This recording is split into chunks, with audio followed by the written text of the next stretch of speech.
Hey, Blue Table fans, I'm here with Benton. Benton is our visitor from out of town. He's spending a couple days down here picking up some games. And we are going to do a Warhammer Fantasy bat rep for you. It is Ogres v. High Elves. So Benton brought his own High Elves. He's supplementing that up to 3,000 point with the Studio Teal Coastal Guard, quote-unquote, High Elves that are for sale along with these Ogres. So there's that. Let me tell you what I got in my force. I have this giant thing of batteries. Nope, I don't.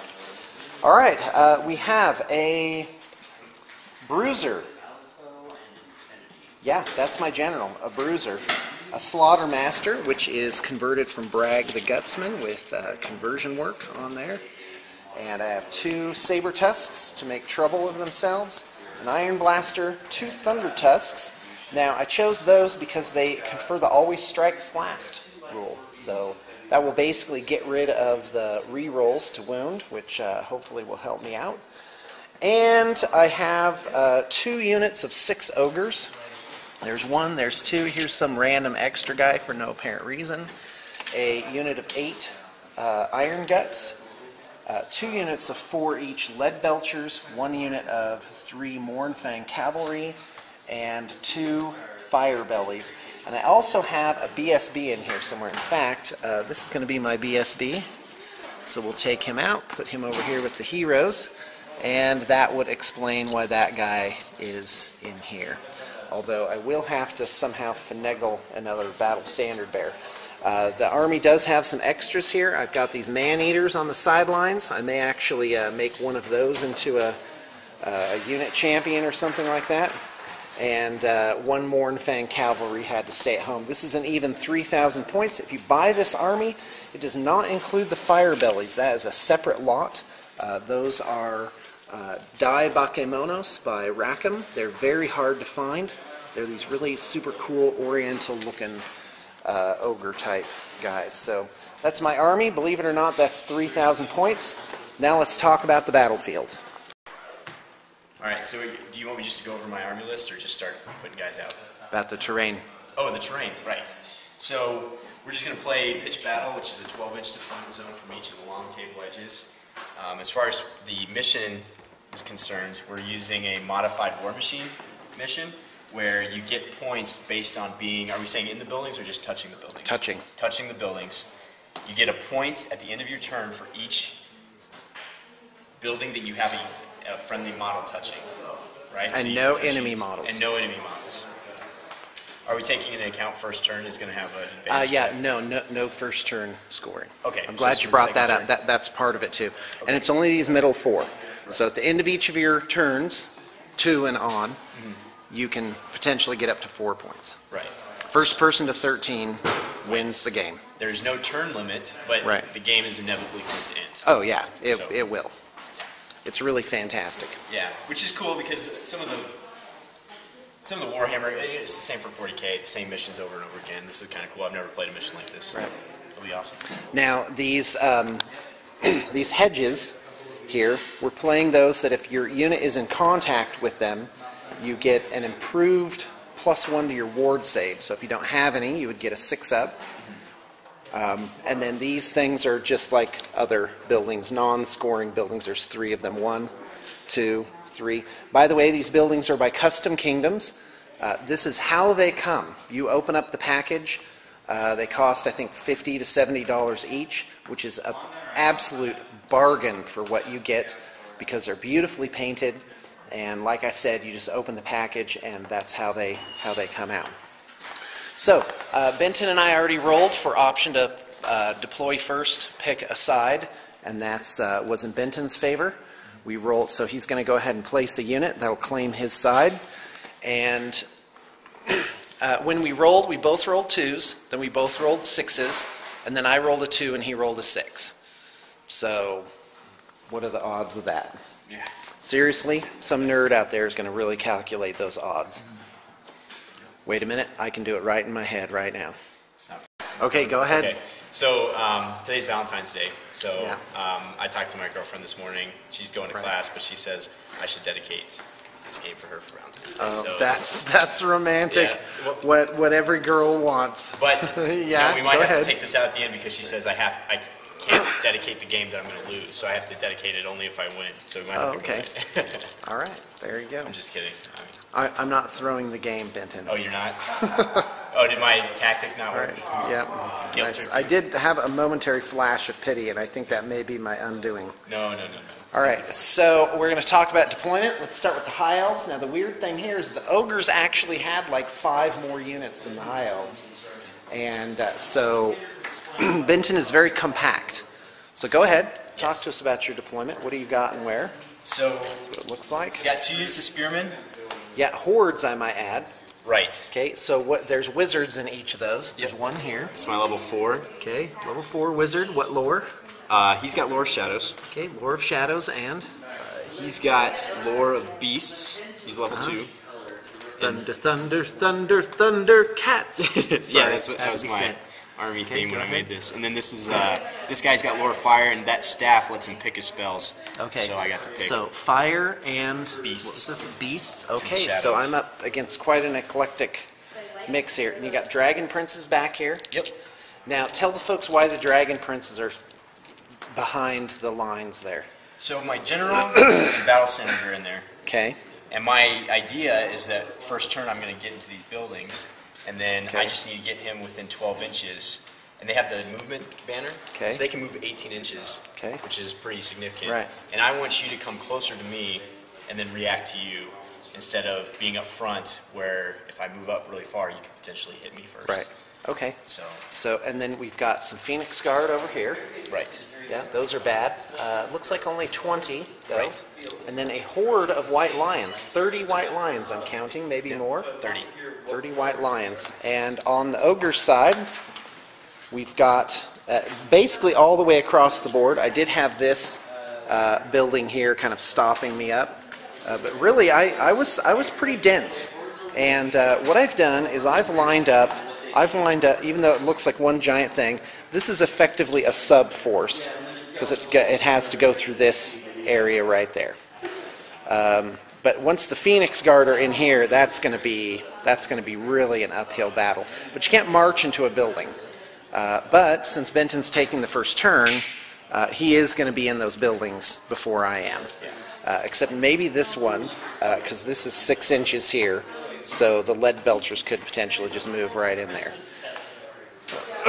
So yeah, I've really got my work cut out for me. He has 4 giant blocks of guys that once they're in the buildings. So what happens in the buildings? Do they get rank bonuses? No, nobody does. Okay, and hold on a second. But do you get attacks? You get like a certain number of attacks, right? So you get 10 guys. You pick 10 guys, and you're like, Okay. they're coming in the first 4. You 10 go down and fight them. Your guys count for 3. Oh, I thought I was going to get out of it.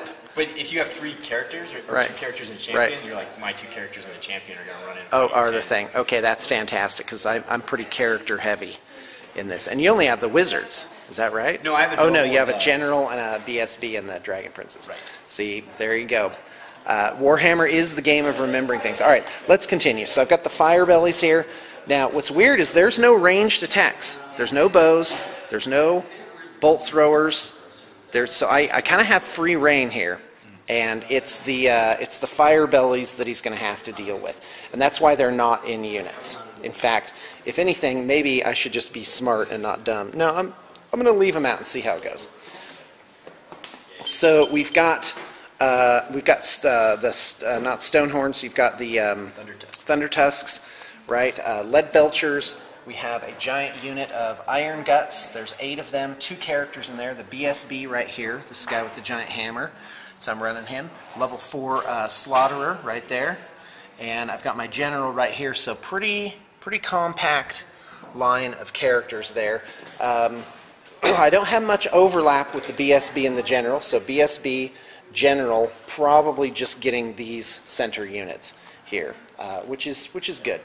And then I have a 3rd detachment here. These are the guys that are going to have it the worst. Because really, it's going to be Lead Belchers versus those guys, and I really don't think that's a matchup. So if anything, this is kind of my weak end, and there's really nothing I can do about it. except when he moves up to the point, because I have to move within 5 inches of the building, I could potentially just charge him with the Mournfang cavalry straight up. But even then, the Mournfangs will probably just get chopped to bits by the woodsman. It's pretty bad. But enough talk, more dice rolling. Okay, roll to go first. Benton is at +1. 2, because Plus I have 2. a magic item. That, Okay, so yeah, I what's can't that? beat that. Is that a 6, 1? that's a 6. Oh, okay. So 8. You know, you're going to use weird dice. All right, that's fine. As long I'm as they're sorry. readable. They're from a charity, the Lone Survivor charity. Okay. So it's, yeah, they're my lucky dice. Oh, okay. Well, I can't argue with lucky dice. I'm like, charity dice. Yeah. Well, I That bought doesn't them make, for but no, charity. no, no, no. Lucky was good enough for me. Let's do it. Okay, we'll go then. Okay. So, Okay, I'm ready. So, what are you? Because Benton apparently has a tricky trick, and I just want to go on record saying I'm all for this because I'm going to learn something new. Okay, so talk about swift reform. right. So, so basically, swift reforming is if you have a musician, you take a leadership test. At the beginning of your remaining moves, right?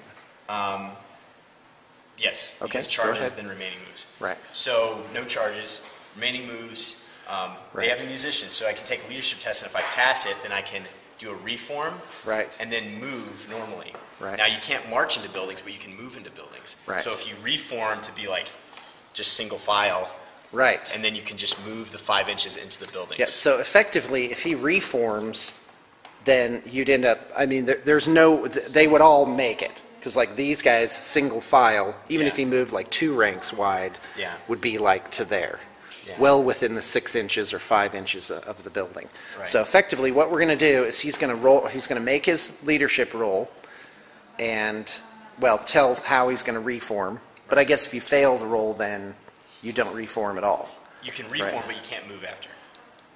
Oh, okay. Got it. So do you have to declare ahead of time that you're going into this rather disadvantageous Yes. formation? Because if you're stuck in a one single file Wide. line, Right, I could it's charge terrible, you. Terrible. Right. So obviously you won't do that. You would go like, you know, however much it would be. Quite frankly, if you just rotated this unit, Yeah. and still These did like guys 4 wide, These guys are leadership 10 with a reroll.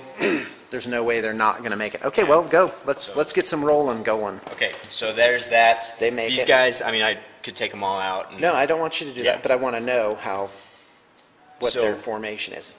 So By 2? in a single file line, they're each an inch long. Okay, got it. So All right, then 10, they're never right mind. there. Okay. I think we're good. Okay. All right, And so then they can basically the move Phoenix into- Guard are in this building. So we Right. take those off. Right, and it's kind of been in the rules, but there's a guy on YouTube called, his name's Mr. Malorian. He talked about it for tournament play because of the building, the watchtower scenario. Uh-huh. People were really upset about the building rules, and he's like, no, if you don't deploy anybody in it, you can just first turn get inside of Right. it, and then they have to fight you out. Right. So these guys are going to do the same thing.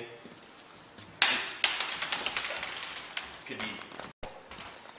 Ooh, Right, so they it's a fail, failure. 11 but they can re-roll, and and they make 6. All right. So In that unit. So what we'll do is we'll just grab a Phoenix Guard and put it next to this building okay. to remind us that the Phoenix Guard are in the building. Mm-hmm. So same thing here. Yep.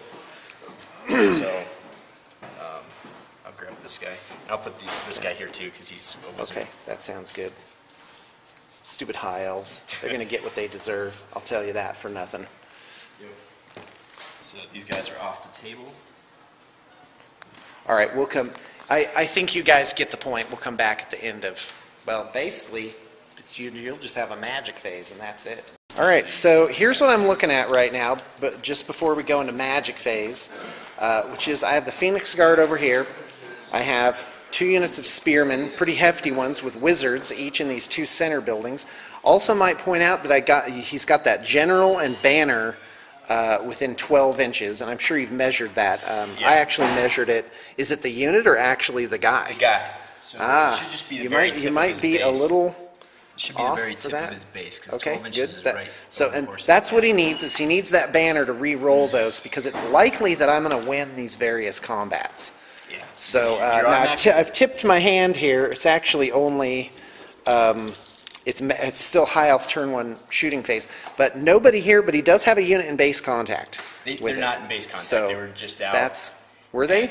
Yeah. Really? All right. So with the wheel, I felt like I'd bumped them too far sideways, so I'm just going to say they're not in Okay. contact. Very well, I accept. I have to compliment you on your scrupulousness. Let's roll. Okay, wins the magic. Scrupulous. All right. 6. All right, I'm ready. I have 3 wizards, actually. So let's roll for channel. That's a whole lot of nothing for me. I got another dice. 1. So, and then you have a banner. Banner right? sorcery is plus. By the way, 3. that's a must-take in a high elf army. That is so powerful. So I got 3 from that, and then a channel. So I have 10 dice. Okay, I'm ready. You Versus have my 3. 3. Yeah. I am going to get worked in magic phase. And here it comes. Here comes the bad stuff, basically. Okay. Let's decide what we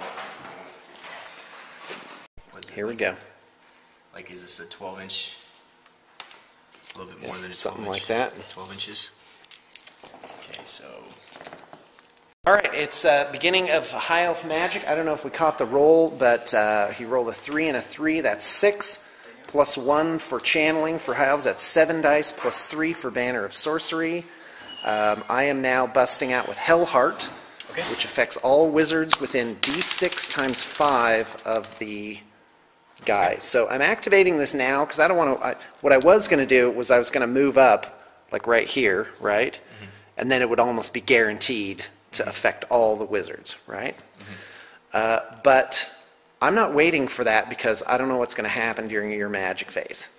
Plus, I do plan on charging this unit there, which means kind of farther away from this second building, so I think it all ends up kind of being on average the same thing.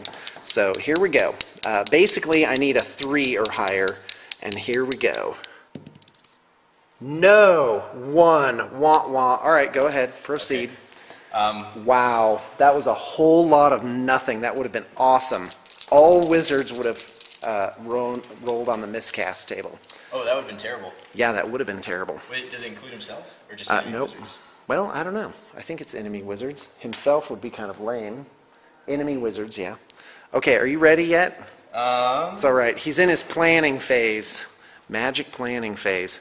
That's okay because off camera I took like 20 minutes to read up on everything. Like build us, like I better figure out what's going on with buildings.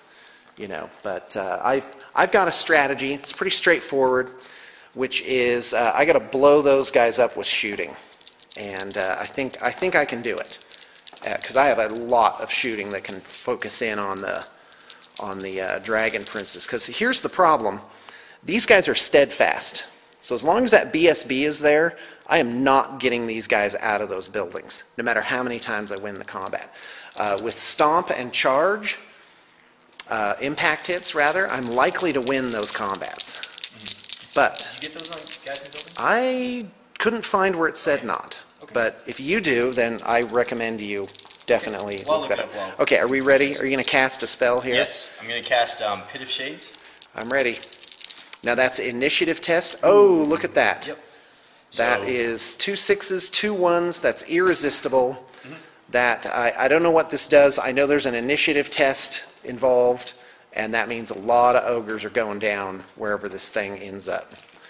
So here we go. So that's that guy. 18 inches, so I can put it anywhere in that unit. I'm ready. No deviation then, I assume? Deviation. Okay, fantastic.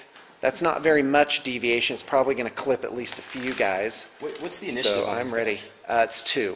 2 on everybody? Yes. Okay. It's bad. It's very bad. Okay, so this is your BSB, that's your wizard. Is this your level 4? That's the level 4. Okay, so it's just a little template. Oh, okay, so that's where it is. It's centered on the the spellcaster. Caster. Okay, I'm ready. So we want this to go forward. Back an inch. It goes back an inch. So. Which actually, if anything, is a little bit worse for me. It's still going to hit the guy. Well, I don't know. It might not hit him. Yeah, it will hit him. So I'd get look out, sir, right?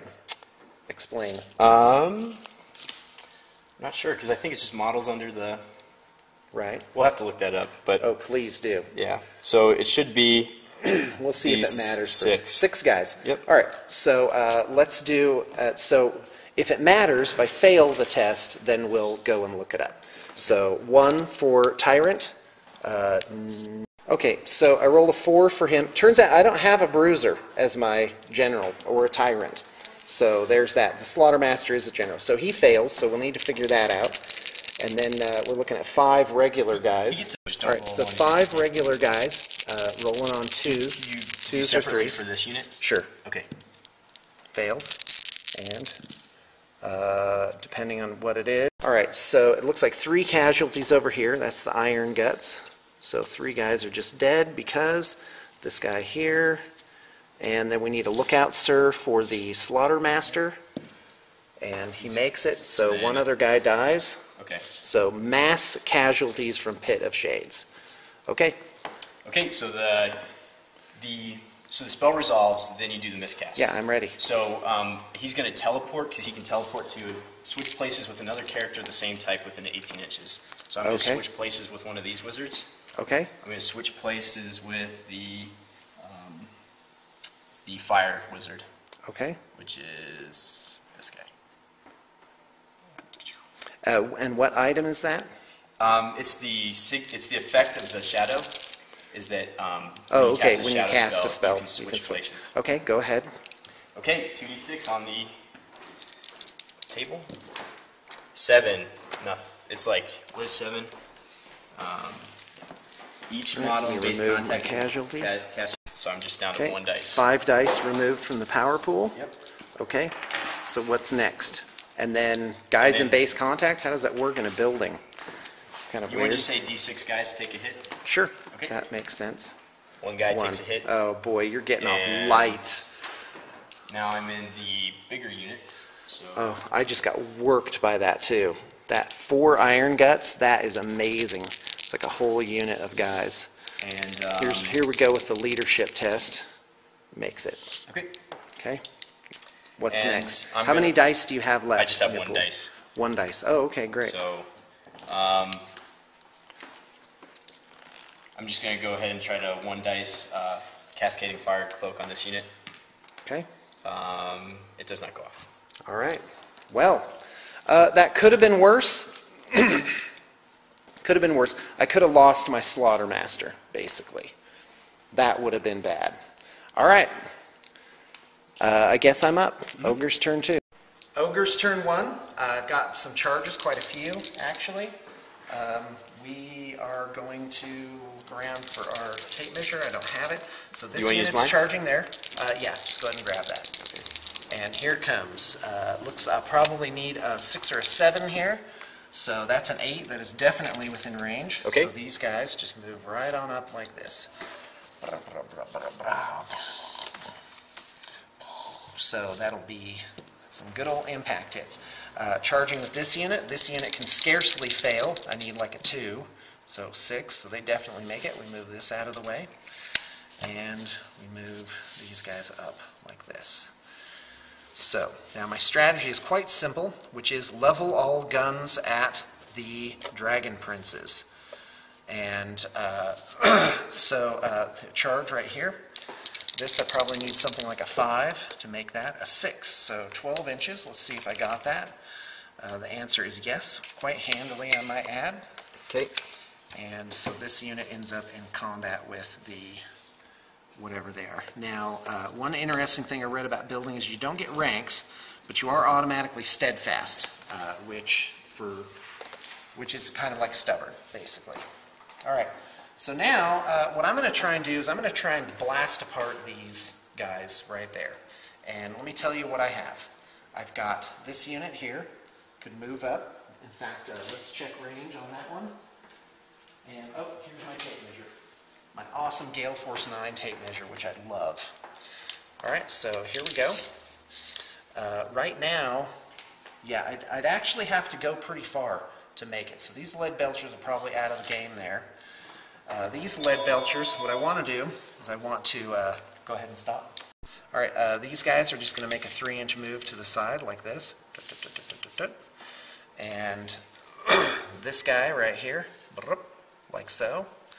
And basically a 24-inch stone thrower. So I'm going to move up actually just a little bit farther like that. Fudge those guys. Oh man, I didn't know those guys had stone throwers. Yes, they are. They have like a thing. And you know what? I really don't remember how these were. Yeah, so I think there was something like that. Okay. All right, so now the Iron Blaster, I actually already figured this out, is going to get up like this. And that is going to just snipe those dragon princes right off the side of the building. That's going to be fantastic. Now these guys, they have fulminating flame cage. Unfortunately, I can't really shoot it at anybody, so there's really no magic for these guys. All I can do is hopefully get them into a slightly better position. I'm going to, well, if you look at Fireball,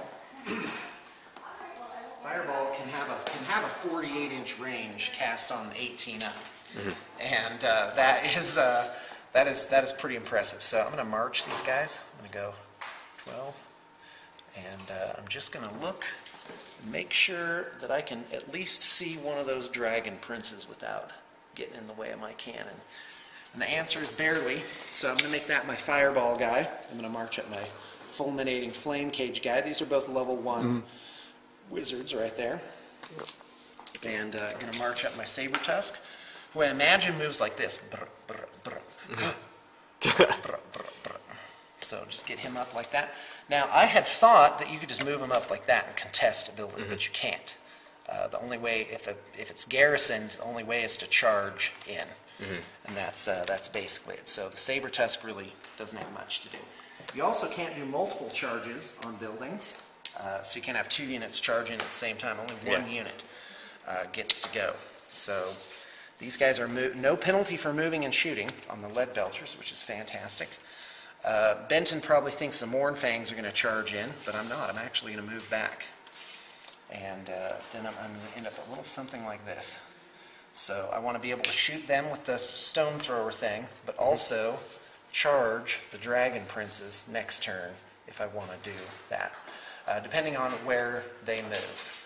And I guess what happens here, that could be a very... Of course, the dragon princes could probably just make it around like that, but see, then that's quite a bit of a risk on a unit that is effectively a linchpin of, I think, the High Elf strategy, to not get evicted from those buildings. So we're gonna call this economics collapse of 08 because people are gonna be out of their houses.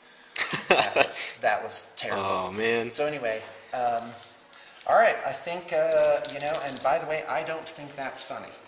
Okay, so that's it. That's my movement phase. So all in all, there's a lot going on this board, but I don't feel like the board is overly crowded with obstacles. And all right, so let's move on to magic phase. Okay. Just go ahead and start.